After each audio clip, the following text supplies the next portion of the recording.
My sister put me at a distant table at her engagement party because I'm a poor loser. But when she found out how much I earn, she showed up at my door demanding to pay for her lavish wedding. So I reminded her. I've always known I was different from my sister, Sarah. While she was the life of every party, I preferred the quiet company of my computer. My name is Ruby, and I've never quite fit into my family's idea of what a normal daughter should be. Growing up, Sarah made sure to remind me just how weird I was. "Ruby, you're such a freak," she'd say, tossing her perfectly styled hair. "All my friends think you're absolutely crazy, sitting in your room programming all day." I'd just shrug and continue typing. The rhythmic clicking of my keyboard was more comforting than any conversation with Sarah's judgmental friends could ever be. While she was busy planning her next social event, I was learning Python, Java, and C++. My parents never really understood my passion for programming, but they couldn't argue with my grades. "Ruby, honey," my mom would say, her voice tinged with concern, "wouldn't you like to go out with some friends instead of staring at that screen all day?" But I had my own dreams, and they didn't involve following Sarah's path of endless socializing. When I got accepted to college with a full scholarship in computer science, even Sarah couldn't make a snide remark about that. Well, actually, she did. "At least you won't have to worry about boys distracting you there." After graduating, I landed a job at a top mobile app development company.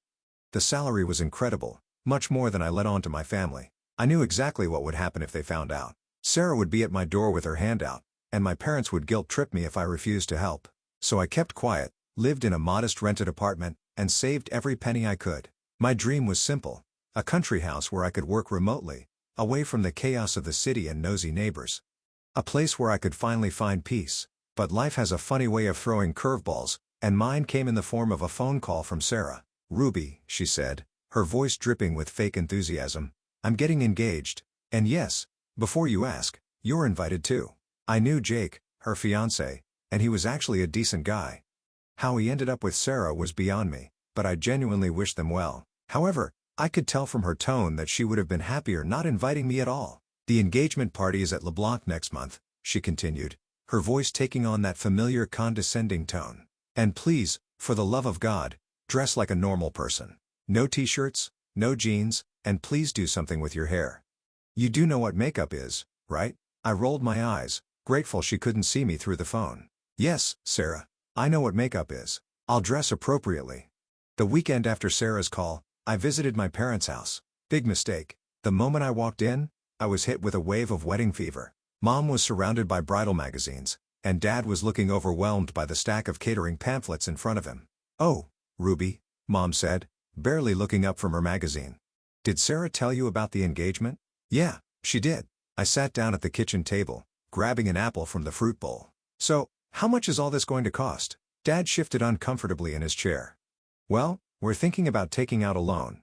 I nearly choked on my apple. "A loan? For a wedding? Why not use that money for something practical, like a down payment on their first house?"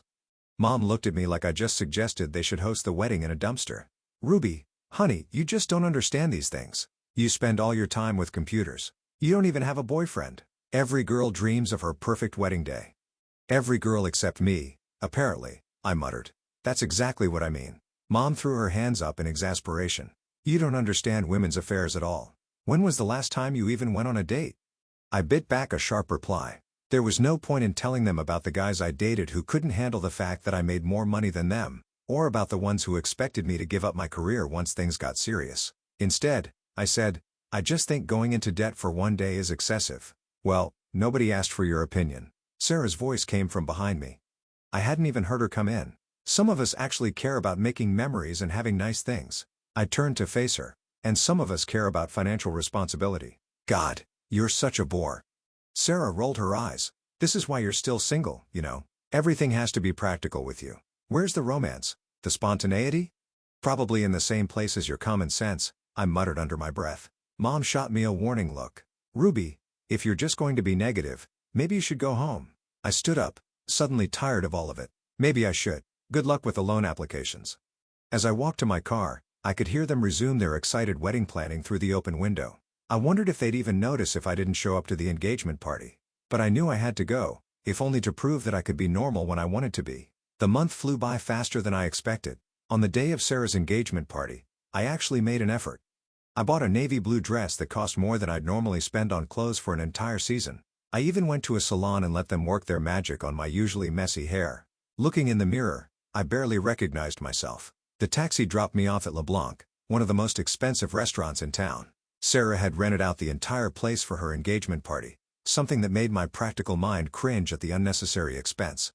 The venue was decorated with what must have been thousands of dollars worth of flowers, and champagne was flowing freely. As I walked in, I noticed how the guests were already divided into their little cliques. Sarah's friends from college were huddled near the bar, giggling and taking selfies. The groom's family occupied several tables near the front, all looking properly impressed by the extravagant display. My parents were working the room, Mom in her element as she introduced people to each other.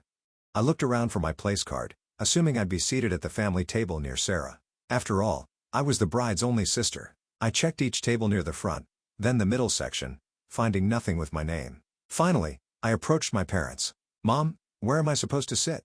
I asked, trying to keep my voice casual. Mom looked me up and down, her expression a mix of surprise and something else.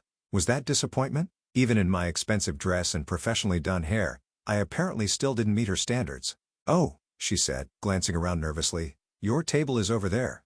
She pointed to the furthest corner of the room, partially hidden in shadows where the expensive lighting didn't quite reach. I walked over to the indicated table, my heels clicking against the marble floor. Sure enough, there was a single place card with my name on it. One chair, one place setting, at a table meant for 6. I stood there staring at it, feeling like I'd been punched in the gut.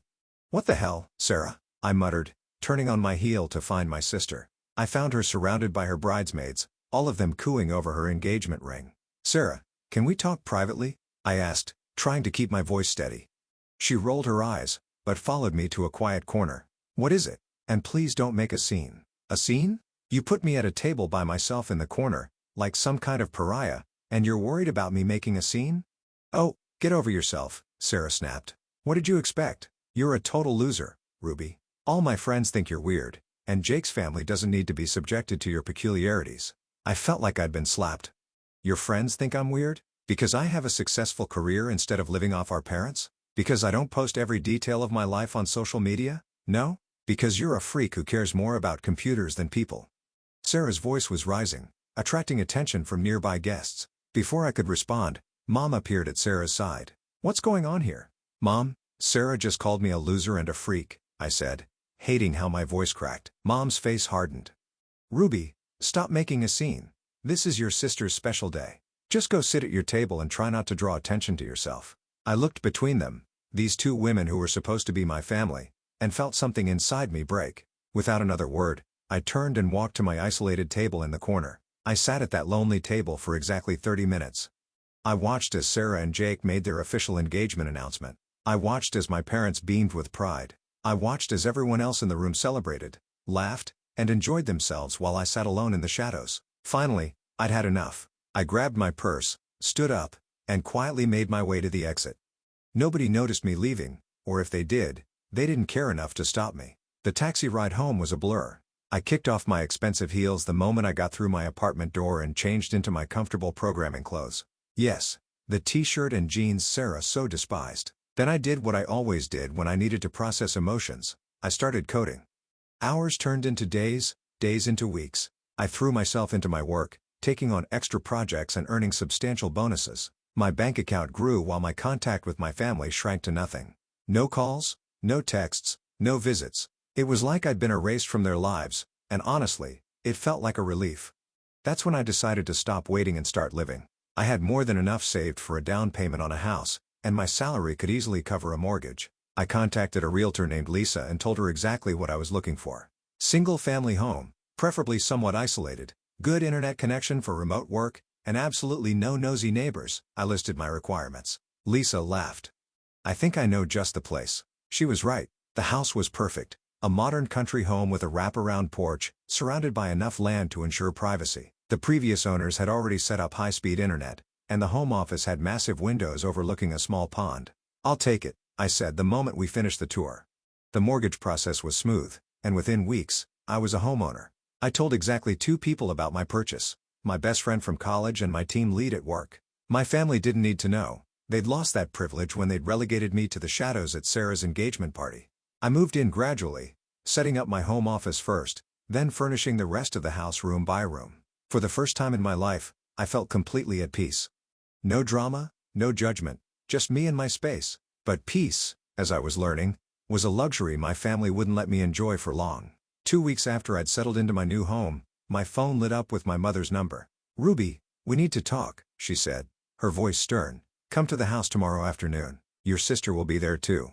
I should have known something was wrong from her tone. I should have asked why they suddenly wanted to see me after weeks of silence, but I didn't. Instead, I agreed to come, walking straight into the ambush they had planned. I pulled into my parents' driveway, noticing Sarah's flashy red convertible already parked there. The car had been a gift from our parents for her college graduation, just one of the many ways they'd always shown their favoritism.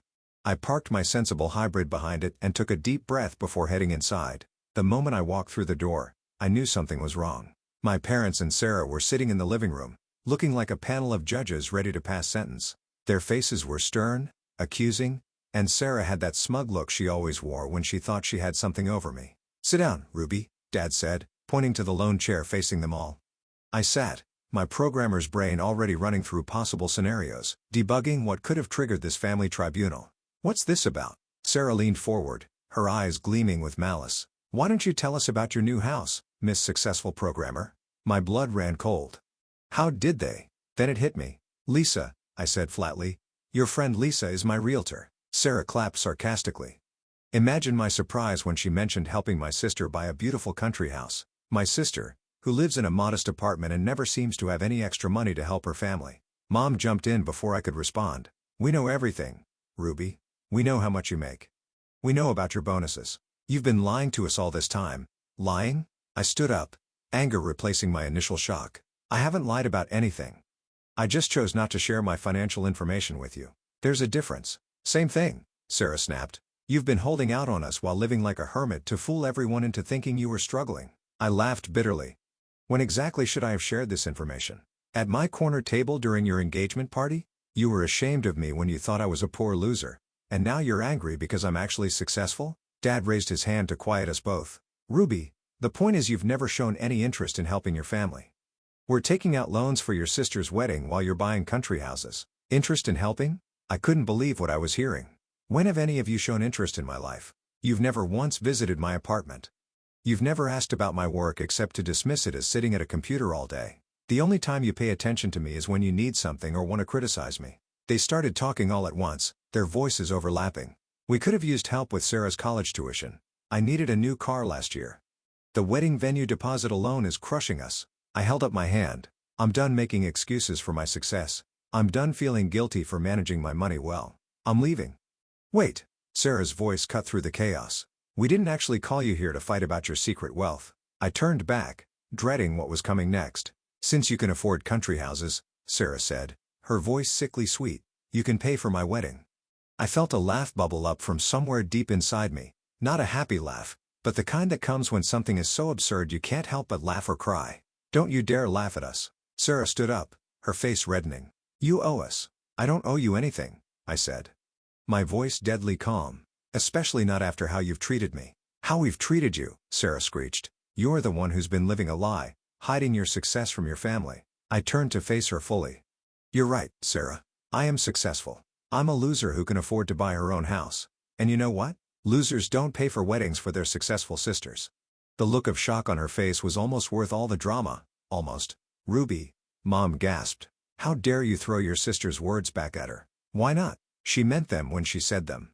She meant them when she stuck me in the corner at her engagement party. She meant them every time she called me a freak or weird or crazy. Why shouldn't I mean them now?" I walked to the door, ignoring their protests and accusations. Just before leaving, I turned back one last time. "You know what's funny? If you had ever shown genuine interest in my life, if you had ever treated me like a real member of this family instead of an embarrassment to be hidden away, I might have actually wanted to help. But you made your choices, and I've made mine." I drove home to my beautiful new house, feeling lighter than I had in years, but the universe wasn't done testing me yet. The very next day, while I was setting up my new home office, I heard aggressive knocking at my front door. Through the security camera I'd installed, I saw Sarah standing there, clutching what looked like papers. I opened the door but blocked the entrance. "What do you want?" "Here." She thrust a stack of papers at me. "This is the list of wedding expenses. The venue deposit is due next week." I looked at the list without taking it. The numbers were astronomical. enough to put a down payment on another house. And you're showing me this because? Because you're paying for it, she said, as if explaining something to a child. All of it. It's what mom and dad expect, and it's what I deserve. What you deserve? I couldn't help but laugh again. Sarah, you don't deserve anything from me. Not after how you've treated me our entire lives. She stormed off my porch, screaming that I wasn't invited to her wedding. I called after her. Don't worry. I wouldn't come anyway. I already know which table you'd put me at. I thought that would be the end of it. I was wrong. The next few days brought a barrage of calls and messages from relatives I hadn't heard from in years, all suddenly concerned about family unity and sisterly duty. Apparently, Mom had been busy spreading the word about my selfishness and hidden wealth. After 3 days of constant harassment from relatives, I'd had enough. Every notification on my phone brought another guilt-tripping message or angry voicemail. Aunt Linda thought I was destroying the family. Cousin Mike, who hadn't spoken to me in 5 years, suddenly had strong opinions about my obligations. Even my mother's bridge club friends were messaging me on Facebook. I sat in my home office, staring at my multiple monitors, watching the messages pile up. The programmer in me knew that every problem had a solution.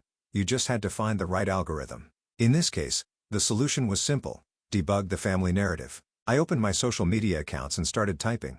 Since there seems to be a lot of confusion about recent family events, let me clear things up. At my sister's engagement party, I was seated alone at a table in the darkest corner of the restaurant, separated from all other guests. When I asked why, my sister called me a poor loser and said she was ashamed of me. My own mother told me to sit there quietly and not make a scene. Now, weeks later, they've discovered I'm successful in my career. Suddenly, the sister who was ashamed to seat me with her guests demands that I pay for her entire wedding. The parents who never once visited my apartment now feel entitled to know about my finances. To all the relatives messaging me about family duty, where was this concern for family unity when I was being hidden away at family functions? Where were these messages of support when I was being called a freak for pursuing my career? I bought my house with money I earned through hard work. I'm not obligated to fund anyone else's life choices. End of story. I hit post and sat back, waiting for the fallout. It came faster than I expected, but not in the way I anticipated. The relatives went quiet, the angry messages stopped. Instead, I started getting private messages from cousins sharing their own stories about Sarah's behavior over the years. Apparently, I wasn't the only one she'd treated poorly. My phone rang. It was my mother. I declined the call. It rang again. Sarah declined. My dad tried next. Declined. They kept trying, switching between their phones, even trying to call from unknown numbers. I blocked them all. Then came the pounding on my door. I checked my security camera. My parents and Sarah were standing on my porch. Sarah was screaming something about how I'd ruined her reputation. Mom was crying. Dad looked uncomfortable. I turned on the porch speaker, another tech edition I'd installed. Go home. I have nothing to say to any of you. Ruby, please. Mom's voice crackled through my security system. We can talk about this. Now you want to talk? I responded through the speaker. After years of dismissing me? After trying to shame me into paying for Sarah's wedding? No, thanks. You're destroying this family. Sarah screamed at my security camera. I couldn't help but laugh. No, Sarah. You and Mom and Dad did that years ago. I'm just finally standing up for myself. They stayed on my porch for another hour, alternating between threats and pleas. I kept working, letting my noise-canceling headphones block out their voices. Finally, they left, but not before Sarah screamed that I was definitely not invited to her wedding. Like that was supposed to be a punishment. Life has a way of moving forward, whether you're ready or not. I heard through my aunt that my parents ended up taking out a massive loan for Sarah's wedding. Mom had to give up her weekly spa treatments, and Dad had to postpone his retirement. But they still tell everyone who'll listen about their ungrateful eldest daughter who refused to help. Sarah got her dream wedding, or at least, the version of it she could afford with my parents' loan. I saw the photos on social media. It looked exactly like every other wedding Sarah's friends had. Expensive, elaborate, and completely devoid of personality. I noticed they seated another cousin at that corner table where I had sat at the engagement party. Apparently, she'd committed the sin of getting divorced the year before, making her another family embarrassment. My aunt keeps me updated on family news, though I never ask for it. She told me that my parents had to downsize their lifestyle significantly to manage the wedding loan payments. Sarah complains constantly about how her modest wedding was all my fault. She conveniently forgets to mention the corner table incident when she tells people her version of events. As for me, I'm thriving. My house has become my sanctuary. I've set up the perfect home office, complete with all the latest tech. My team at work loves that I can host our virtual meetings without background distractions. I've even started mentoring young programmers in my spare time, especially girls who, like me, prefer computers to conformity. Last week, I got another wedding invitation. This time it was from one of the young women I mentor. She's marrying her girlfriend, and her conservative family refused to attend. "Will you sit at the family table?" she asked me. "You're more family to me than they've ever been." I accepted, of course. Sometimes the family you're born into isn't the family you end up with. Sometimes the black sheep of the family isn't the one with the problem. And sometimes sitting alone at a table in the corner is the first step toward finding your own place in the world. As for my parents and Sarah, I'm sure they'll keep telling anyone who'll listen about their terrible daughter-sister who refused to pay for a wedding. But I've learned that their opinion of me doesn't define me. My worth isn't measured by their acceptance or rejection. I am Ruby, the programmer who bought her own house, built her own life, and finally learned to stop apologizing for not fitting into someone else's idea of who I should be. And I wouldn't have it any other way.